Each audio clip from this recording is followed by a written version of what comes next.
Good morning and welcome back. Let's see if we can gather another couple people. And reporting live from Cape Cod, Massachusetts, home of the Pilgrims. My name is David Lincoln, and we are coming into another week in kind of like what I am still referring to as wartime footing. If we go to the overall chart of the E-minis, thus sort of a proxy for the entire market, and we go out a year, it looks kind of like we're heading into a downtrend. Let's go to 3-year though. Okay, and here you can see this is what's happened in the last while since this Ukrainian situation happened, and you can see we are kind of in a downtrend now. Now, if you are looking at things just on a day-to-day basis, here's a 5-day. Then it might look like we're kind of moving sideways, and we are if you take things in that kind of basis. But we're still in elevated volatility right now, and we need to trade accordingly. Now, you can see the subject of this video is two-way paper, and by that I mean that there is an opportunity to trade both on the long and the short side. Big things for me this week coming up are GameStop earnings are supposed to be after the close on the 17th. So that being, I believe, Thursday. So basically with one day, the last day of this cycle as far as options wise will be when earnings come out. So it is an opportunity sort of to play on the long side with some of these options. If we look at prices in GameStop, these prices are going to hold up. So, for example, if we were to own a couple front week calls, let's model that.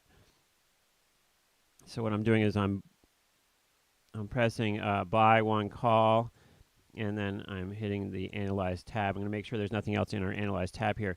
But let's say we bought, just for the sake of argument, let's say we bought 5 calls, and then we went back and we bought the same strike, or maybe we'll do 1 strike lower and we buy 5 puts as well. So this is sort of a strangle here. Now, when we look at this, the Greek symbols for this, we see $800 a day in theta. Now, that sounds like a lot, and it certainly is a lot, but stuff is not going to decay in the way the models are showing us just due to this big event, which is earnings. What this means is that these prices are going to stay relatively the same until the Friday when earnings have already come out, right? So you kind of have a little bit of a free ride here to some extent, where if you buy this front week premium, it's going to hold up pretty well, and you could take advantage of moves in this ahead of earnings by buying some front week premium. Now, it's a kind of a game of chicken in a way, because somebody gets caught holding the bag, and you want to try to make it not be you, but the decay in these options between, let's say, Monday and Tuesday or Tuesday and Wednesday, they're not going to decay like the screen says here at $800 a day. It's going to be much less, because essentially they're going to respond to supply and demand, and are going to hold up pretty well right until the actual event happens, because this model here is based on normal activity, whereas we know that the whole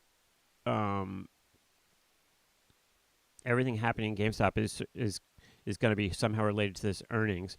Now, in the last year or so, with meme stocks in general and with GameStop specifically, earnings haven't been that much of a factor, right? People last year at this time would buy this, good news, bad news, any news. People were not sensitive to earnings. However, that's starting to change a little bit now due to the fact that that's weird. I wonder why my screen went a little bit purplish. It's not showing for you either. I think it's just a bad monitor over here. Anyway, I have 2 monitors. The one that I'm kind of staring at right now, and the screen you see on back of me is on a separate monitor. So I have a green screen behind me, and then the separate monitor. So if I were to, let's see. So if I were to, for example, kill the green screen for a second, that's what you'd see behind me. Anyway, the point being that there is some opportunity to trade this paper back and forth without it decaying over the next couple of days if you're long it. Now, back to what I was talking about, sensitivity for earnings. Kind of all bets are off now. You know, I had a position where I was short this stock for a while, and it did go down, but now there's rumors of some sort of partnership with Microsoft. Anything could happen. This could go up, down, or sideways during earnings. And for me, I don't have any kind of real edge or real position I'm taking. So I'm just kind of looking for opportunities here. It has felt kind of heavy as a stock lately and has been sort of leaking lower. But I think once again there's a two-way opportunity here. This could go right back to 120 or it could go to 85 pretty easily. We're kind of in the low end of the range right now. Let's see if I can turn my chroma back on here. There we go. Let's look at this chart real quick and then we'll go on to the term structure. If we look at GameStop, the lowest it's gotten was this 86 here, the beginning of February. But we're pretty close to there right now, right? And we seem to kind of be still in a downtrend here. If I get out of the way for a second, you can see the chart a little bit better. But as usual, depending on which chart we look at, things look differently. Now, you can see kind of the whole thing since the meme craziness to now, and it kind of feels like we're continuing lower, doesn't it? But for a while here, we were flirting back with 120, and it felt like maybe we were going to jump back to the upside, and we certainly could. Nobody knows the future. I certainly don't. And we've seen weakness in other issues. Here's Tesla here. Now, this probably is a great buying opportunity, though, although I'm not brave enough to do that myself. All right, so let's go to the term structure for a sec with the VIX. As I said before, we've been in a heightened situation, obviously, due to the war and whatnot. If we do go to VIX Central here and we look at the term structure, we are in backwardation still. We are inverted. The futures are are lower than the spot VIX price, and the VIX term structure has looked a little bit like this for the last couple of weeks now, and we're certainly still in it.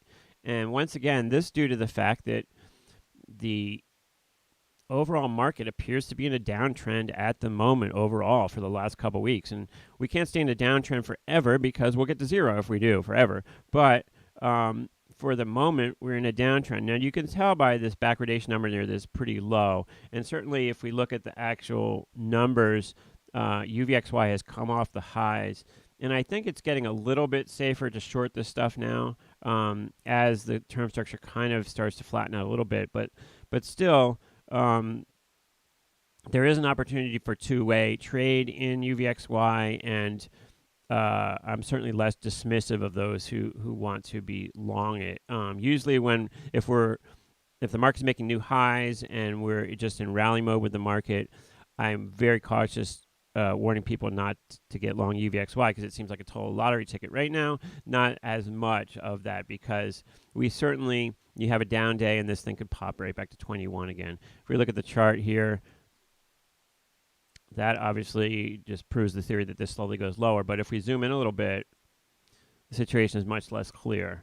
We're off the highs, but it certainly could go either way from here once again. If you're going to I think it's a better opportunity to short it now. And also, when we're up around near this 22.23, the implied volatility on this of options prices is really high.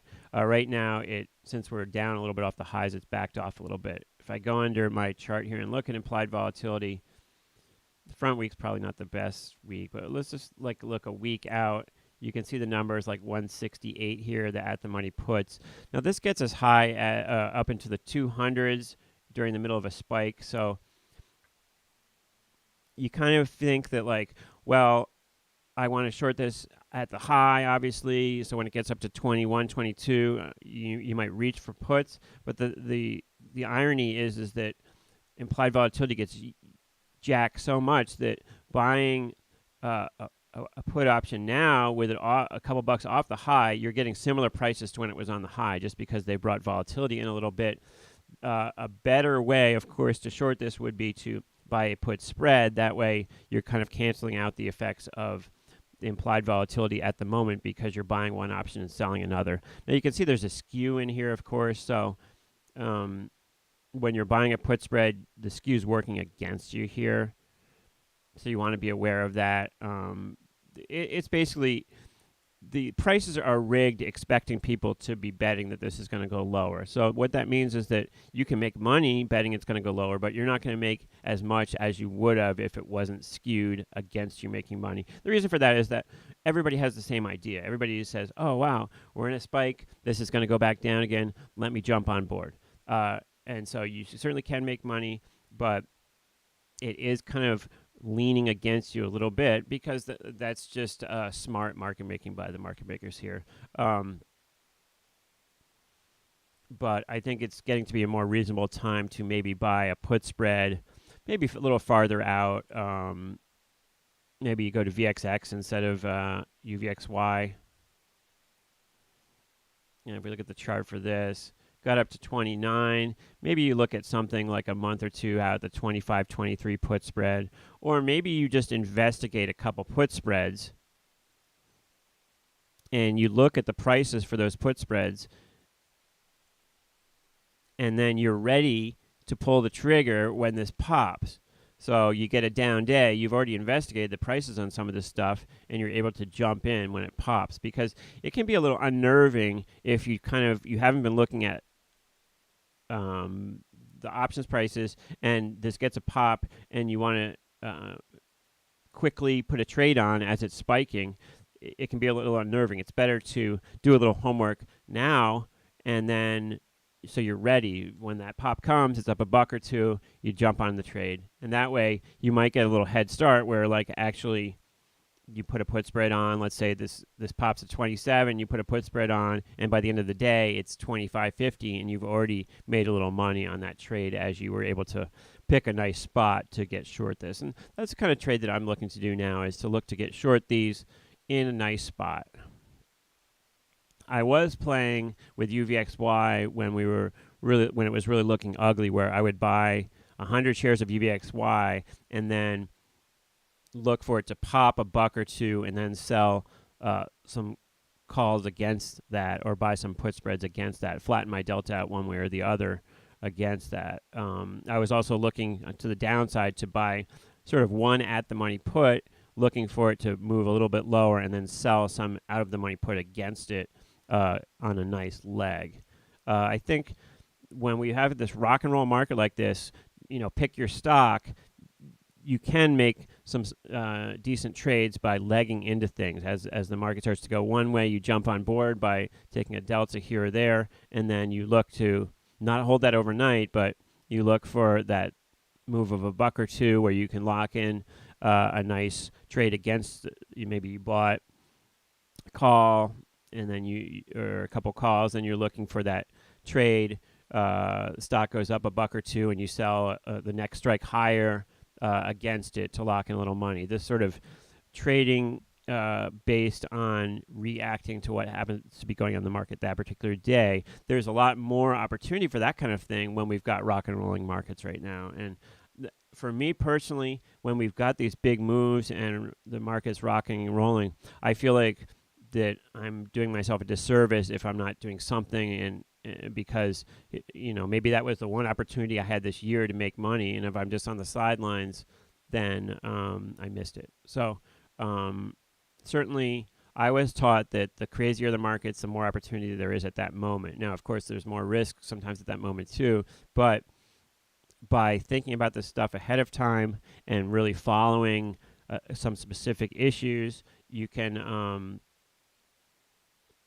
prepare yourself a little bit for that kind of thing. I follow the option prices in GameStop and UVXY very closely all the time. I'm always watching. I'm looking at time and sales. I'm investigating stuff, and I'd recommend you do the same. You want to be an expert in some specific little niches of the finance world where you can take advantage when stuff happens. Anyway, so I'm very spoiled. I'm going to be going to go skiing for a little bit over in Europe. I'm hoping to report from the road, though, so I will see you soon back down the line. Best of luck with your trading endeavors this week, and we will hope just for the world that the situation in Ukraine kind of stabilizes a little bit this week. Thanks for checking me out, and I'll see you in the next one.